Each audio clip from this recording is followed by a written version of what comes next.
Halo, Assalamualaikum warahmatullahi wabarakatuh. Kali ini saya akan menjelaskan materi tentang aspek dan unsur perpustakaan bagian 3. Nah, di mana aspek dan unsur perpustakaan bagian 3 ini adalah pertemuan terakhir atau materi terakhir untuk membahas aspek dan unsur perpustakaan itu sendiri. Oke, saya harap kalian sudah siap untuk menyimak materi ini. Ya, salah satu unsur yang paling penting dari perpustakaan adalah layanan perpustakaan, dan layanan perpustakaan sudah pernah kita bahas sebelumnya, di mana layanan perpustakaan ini dimaksudkan untuk melakukan penyediaan bahan pustaka secara tepat dan akurat, tentunya sesuai dengan kebutuhan pemustaka yang dilayani, baik itu pemustaka aktif maupun juga pemustaka potensial. Layanan perpustakaan berarti penyediaan bahan pustaka secara tepat dan akurat, ya. Jadi kita tidak boleh ibaratnya memberikan prosedur dalam pelayanan yang berbelit-belit, karena ini nanti akan mempengaruhi dari citra perpustakaan itu sendiri. Jadi bisa kita katakan bahwa layanan perpustakaan merupakan salah satu unsur yang dapat memicu pemustaka untuk memberikan penilaian. Nah, dampaknya apa? Dampaknya adalah citra dari perpustakaan itu sendiri.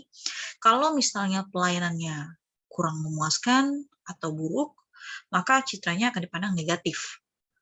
Kemudian jika pelayanannya sudah baik atau bahkan sangat baik, maka citra perpustakaan akan positif.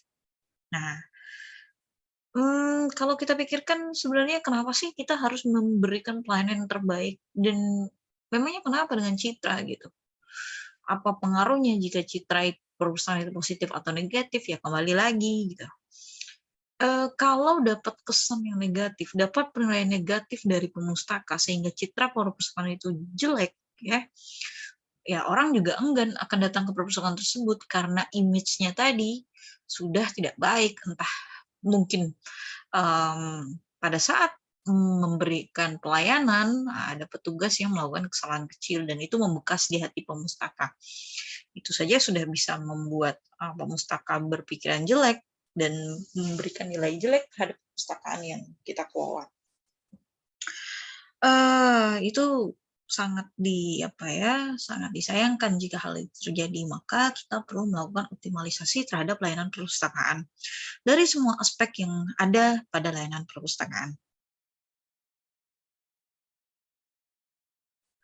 Oke,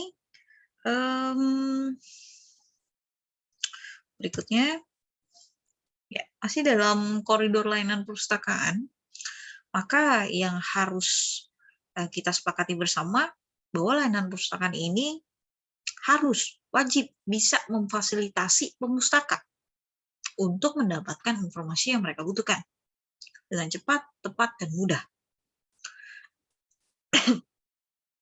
Walaupun bisa saya katakan tidak semua perpustakaan sudah menerapkan konsep ini, ya. Jadi alangkah baiknya ketika kita ingin eksistensi perpustakaan itu lebih lama lagi, kemudian citranya juga dipandang positif, berikan layanan yang optimal, layanan prima yang seperti apa? Kita harus bisa memberikan garansi, menjamin pemustaka itu mendapatkan haknya. Jadi layanan ini ibarat kata sebagai jembatan atau yang memfasilitasi pemustaka untuk mendapatkan informasi yang mereka butuhkan. Ya, informasi itu apa saja? Ya macam-macam yang terdapat di perpustakaan, baik itu koleksi tercetak maupun koleksi non-cetak. Tentunya tidak dengan prosedur yang ribet, tidak dengan alur yang tidak jelas dan lain sebagainya, atau misalnya pelayanannya lambat, kemudian SDM-nya juga acuh dan lain sebagainya. Nah, itu akan membuat konsep dari layanan perpustakaan itu tidak sesuai, ya. Karena bagaimanapun juga, apapun jenis layanannya, tetap akan melakukan penerapan konsep layanan yang baik, yaitu adalah yang cepat, tepat, dan mudah. Nah, jenis layanan itu ada apa aja? Misalnya nih, Di suatu perpustakaan punya layanan sirkulasi atau, peminjaman dan pengembalian buku. Kemudian ada juga jasa layanan referensi, ya. Ada mungkin, di beberapa jenis perpustakaan ada layanan bimbingan pembacanya juga.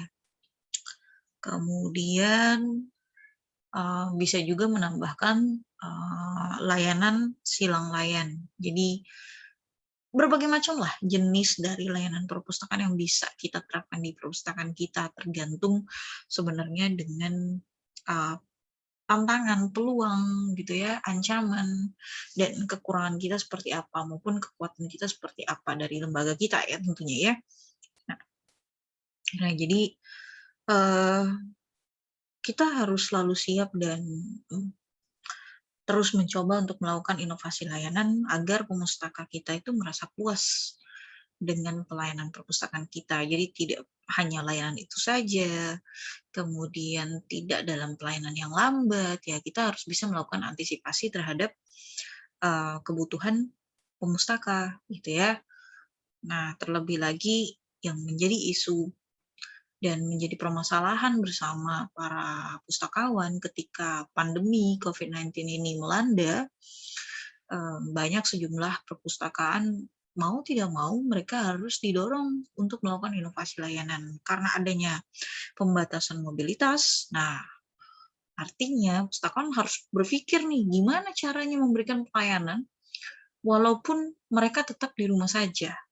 Mereka bisa membaca dengan nyaman dan aman, ya. Tanpa harus worry ya untuk datang ke perpustakaan nanti takut corona karena bertemu orang lain. Kemudian cukup rawan juga ketika buku itu kan digunakan oleh banyak orang seperti itu. Artinya, eee, protokol kesehatannya harus ketat kalau memang mau membuka perpustakaan. Nah, itu juga harus dipikirkan oleh pustakawan dalam memberikan pelayanan. Tetap walaupun pandemi, nah mereka harus berpikir bagaimana melakukan pelayanan walaupun hanya di rumah saja, gitu ya. Artinya pemustaka tidak perlu datang ke perpustakaan, atau bahkan pustakawannya pun di apa, work from home. Nah, tapi dia tetap bisa melakukan pelayanan. Nah, inilah yang apa ya, mmm, tantangan kita, karena kita nggak pernah tahu kondisi dunia itu seperti apa. Itu kita kan tidak pernah memprediksi kalau kita terlalu berada di zona nyaman gitu ya, selalu yakin bahwa perpustakaan ini harusnya memang hanya buka tatap muka, jadi layanannya semuanya serba manual atau tradisional, maka kita nggak akan pernah siap ketika ada wabah yang seperti ini gitu. Apalagi kalau pustakawannya ini bukan tipikal pustakawan yang visioner atau ah, yang apa ya, punya ide-ide cemerlang seperti itu. Wah, pasti yang pasrah aja gitu, mati suri aja gitu perpustakaannya, sehingga tidak bisa memberikan pelayanan. Itu sangat disayangkan, ya.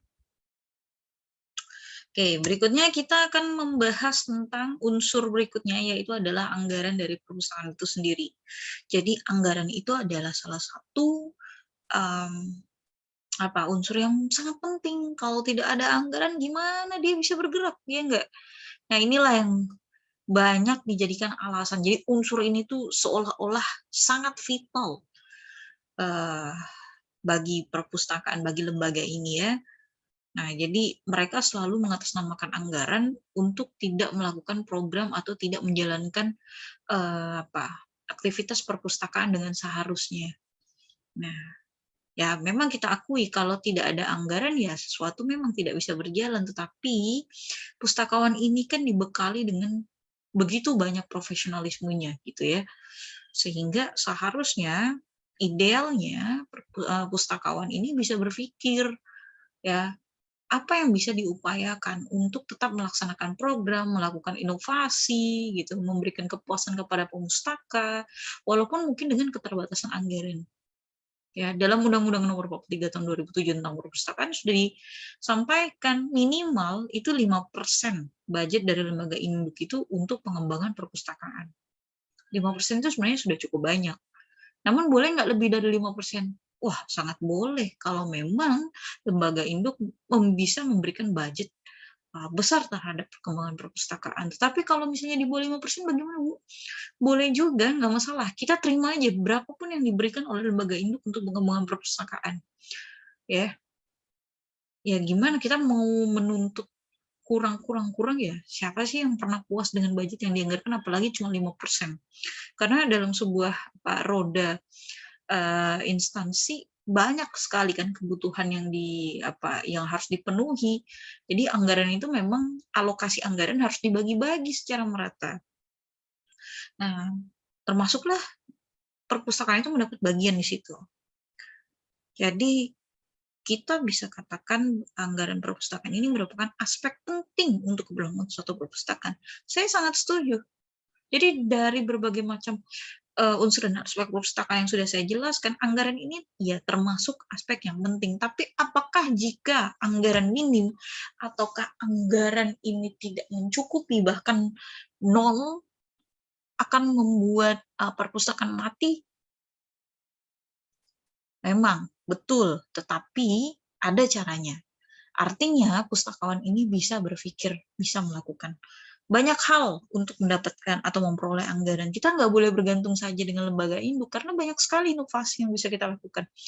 Misalnya dengan pengembangan jaringan, ya, ada jaringan perpustakaan. Sekarang banyak sekali yang membuka peluang kita juga untuk melakukan kerjasama antara perpustakaan. Ya, banyak hal yang bisa kita lakukan. Kita juga bisa um, kerjasama dengan perusahaan swasta untuk program-program yang bisa mereka memberikan kontribusi untuk perpustakaan kita. Jadi jangan khawatir selama pustakawan itu mau bergerak, ya, mau melakukan negosiasi untuk pengembangan perpustakaan, maka anggaran itu bisa dari mana saja, tidak hanya dari induk saja, begitu ya. Jadi anggaran atau dana ini merupakan aspek penting untuk keberlangsungan suatu perpustakaan. Digunakan buat apa aja sih anggaran ini? Anggaran ini digunakan buat misalnya pengadaan sarana dan prasarana. Bisa juga anggaran itu digunakan untuk pembinaan atau perawatan koleksi. Atau bisa juga untuk kegiatan operasional perpustakaan lainnya. Jadi intinya anggaran perpustakaan ini juga nanti akan dibagi-bagi lagi nih ke dalam segmen yang mana, ya. Apakah dalam pengadaan sarana prasarananya, apakah dalam perawatan koleksinya, apakah dalam pengembangan koleksinya, atau untuk kegiatan operasional perpustakaan sehari-hari. Oke, seperti itu ya. Nah, sekarang kita masuk sumber dana perpustakaan dari mana saja. Ya, tadi saya katakan kita tidak boleh terlalu bergantung pada satu pemasukan saja, artinya dari lembaga induk kita. Ya, kalau memang lembaga induk kita pun bukanlah suatu instansi besar, apalagi dia juga anak cabang dan lain sebagainya, pastinya anggaran untuk kita itu minim. Nah, tetapi perpustakaan pun tidak bisa dipungkiri cukup punya banyak kebutuhan. Oleh sebab itu, pimpinan perpustakaan atau kepala perpustakaan ini haruslah orang yang visionaris. Ya, walaupun kita lembaga non-profit, tapi dia harus bisa memikirkan kelangsungan hidup dari perpustakaan yang dia kelola, sehingga eksistensinya tetap terjaga dan bisa memberikan pelayanan prima kepada pemustaka. Nah, misalnya dalam hal ini saya katakan sumber dana perpustakaan bisa dari swadaya masyarakat. Ya, ya banyak kan hal kan yang bisa kita lakukan gitu ya dari masyarakat toh untuk masyarakat lagi seperti itu. Kemudian dari mana? Bisa juga dari pemerintah. Kenapa tidak? Dan misalnya kita mau mengadakan sebuah event atau kita membuat suatu program dan program itu ternyata memang bisa berdampak baik untuk masyarakat luas. Misalnya mengadakan webinar atau bisa dengan bedah buku dan lain sebagainya. Kita kan tidak perlu anggaran banyak. Yang penting program itu terlaksana dan memberikan manfaat bagi penerima program. Begitu ya. Kecuali kita minta-minta tapi dampak langsung terhadap masyarakat tidak ada, dampak langsung terhadap pemustaka tidak ada. Nah, itu baru kayak pemerintah, masyarakat juga enggan gitu untuk berkontribusi dalam pemberian dana ke perpustakaan, ya. Berikutnya sumber dana bisa dari mana? Ya dari lembaga itu sendiri ya.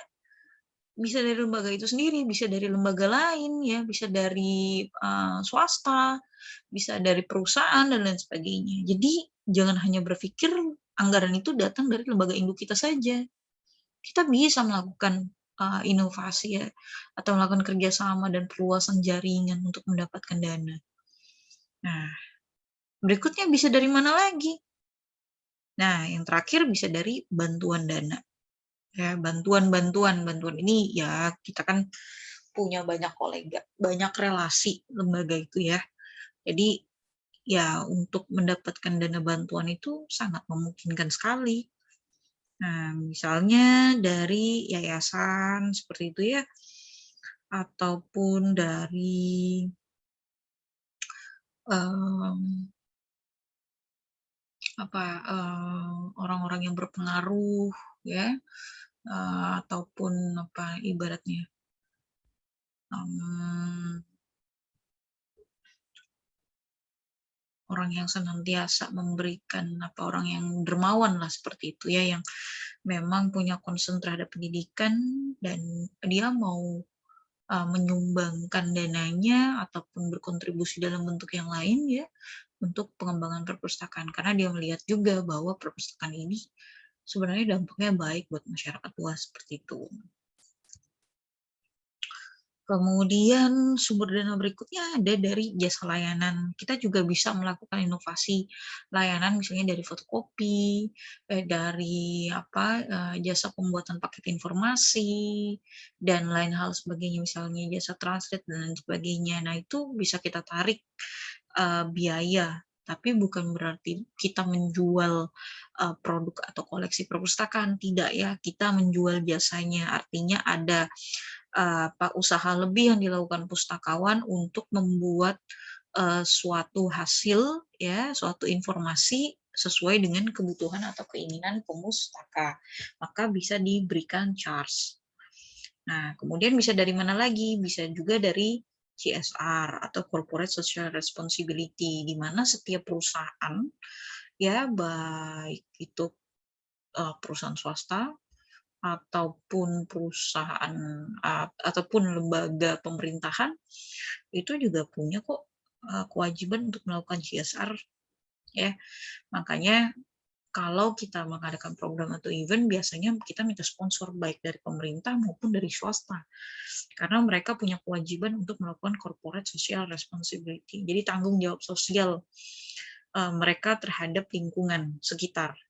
Bentuknya macam-macam, bisa anggaran, bisa bantuan buku, bisa bantuan tempat. Ya, yang penting apapun bentuknya, sebenarnya mereka membantu dari segi anggarannya juga. Anggaran tidak mesti dalam bentuk uang kok, gitu ya. Banyak hal lain yang bisa mereka berikan sebagai pengganti dari nominal sejumlah uang yang kita butuhkan. Karena kan kalau kita mengajukan bantuan dana dari program CSR, ya kita harus membuat sebuah proposal di mana tujuan dari misalnya kegiatan dan lain sebagainya itu harus jelas, sehingga nanti pimpinan yang akan menilai layak atau tidaknya dia diberikan oleh bantuan CSR ini. Banyak kok yang yang berkontribusi dalam program CSR ya. Jadi jangan patah semangat bahwa perpustakaan kita tidak berkembang atau perpustakaan kita hanya begitu saja jalan di tempat.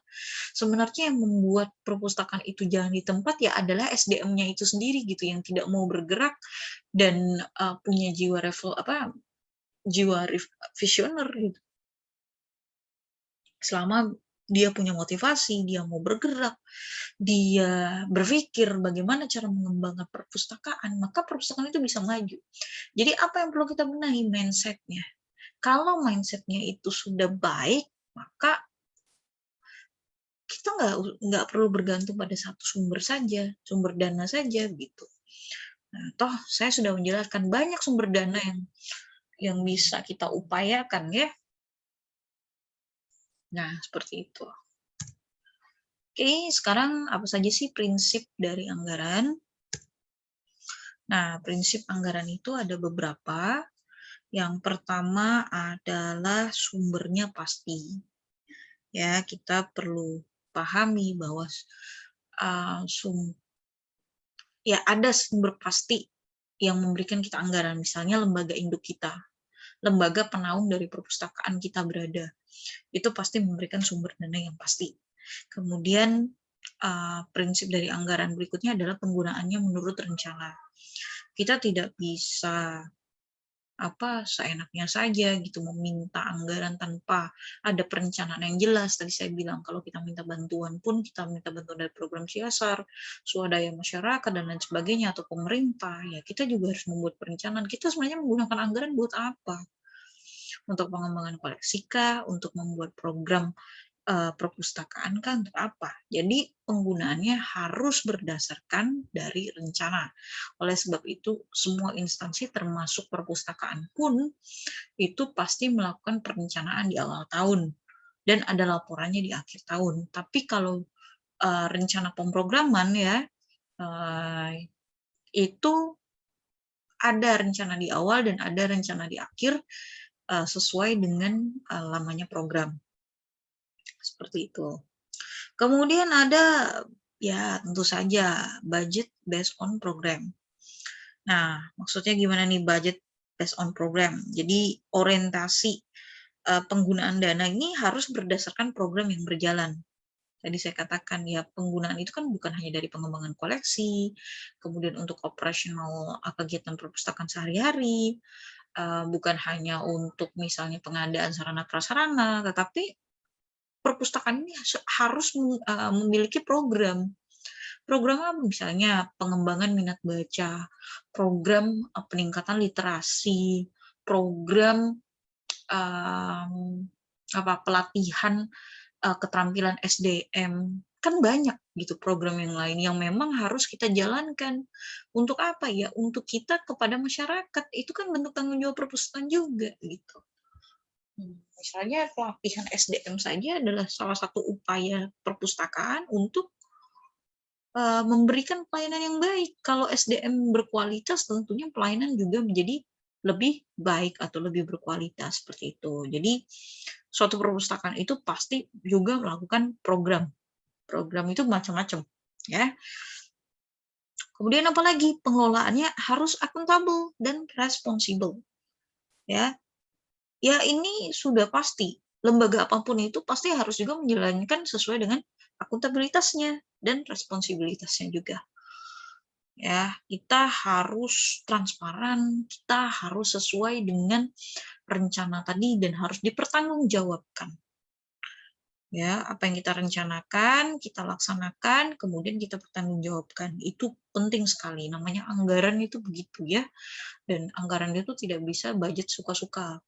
Untuk melaksanakan suatu kegiatan, item per itemnya, itu sudah ada pagunya, sudah ada ketetapannya. Nah, berapa-berapanya untuk apanya seperti itu. Ya. Berikutnya adalah pertanggungjawabannya menurut aturan tertentu juga. Jadi, misalnya di suatu lembaga itu pasti ya punya ya peraturan, misalnya kita tidak diperkenankan menggunakan anggaran untuk A, B, C, D, E. Kemudian ada juga eh, penggunaan dana bolehnya hanya untuk menggunakan ini dengan batas minimum, batas maksimal sekian. Jadi harus disesuaikan dengan peraturan yang berlaku, misalnya di lembaga tersebut, ya minimal di lembaga tersebut. Kemudian yang terakhir adalah jumlah anggaran diusahakan terus meningkat. Minimal ya, minimal itu sama lah dengan tahun lalu untuk jumlah anggarannya. Kalaupun bisa itu ya idealnya sih setiap tahun itu harusnya anggaran itu naik seperti itu.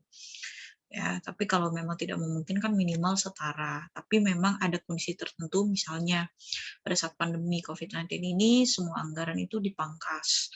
Mau tidak mau kita pun harus ya ibaratnya prihatin juga lah dengan keadaan dan kondisi yang seperti ini. Kita tidak bisa memaksakan harus ada. Ya bisa budget atau anggaran itu berkurang, bisa juga anggaran itu dibatasi, bisa juga anggaran itu tidak diberikan. Ya, kenapa? Karena biasanya dialihkan untuk misalnya pada saat pandemi ini ya untuk lebih pada untuk program kesehatannya gitu ya, program kesehatan masyarakat atau program kesehatan, SDM-nya. Jadi misalnya kita mensuplai, obat-obatan, kemudian apa, ya produk kesehatan lain misalnya, menjamin vitamin, susu, hand sanitizer, masker, itu untuk pegawai perpustakaan. Karena mau bagaimanapun kalau SDM tidak ada pun kita tidak bisa berjalan. Siapa lagi yang mengoperasionalkan kegiatan perpustakaan kalau bukan SDM, ya. Jadi itu juga hal yang penting. Oleh sebab itu kalau anggaran itu dialihkan ya kita mesti apa, ibaratnya legowo. Kita harus prihatin dengan keadaan. Jadi jangan jangan kaku, jangan egois. Toh anggaran itu bukan anggaran kita juga, tapi kita harus mengendahulukan namanya kepentingan bersama. Kalau memang yang lebih urgent itu adalah kesehatan, ya kita harus bisa memaklumi itu gitu. Jadi jangan terlalu memaksakan diri. Kalau anggaran tahun lalu misalnya 2 miliar, maka anggaran tahun ini harus 2 miliar lagi. Tapi kan kondisi tidak memungkinkan.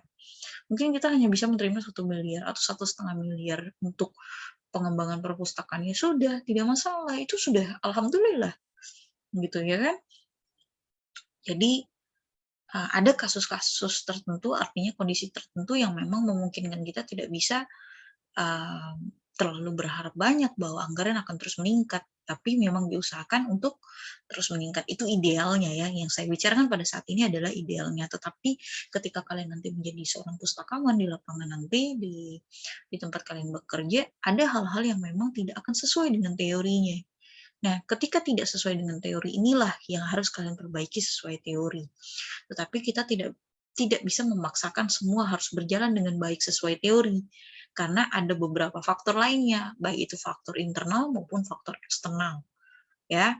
Jadi pustakawan pun harus bisa bersikap fleksibel dan bisa menganalisis kondisinya seperti apa, menentukan prioritas bagaimana, ya, harus tahan terhadap, tantangan, ya, harus bisa melihat peluang-peluang yang ada sebagai bentuk tanggung jawab kita terhadap pekerjaan kita sebagai pustakawan.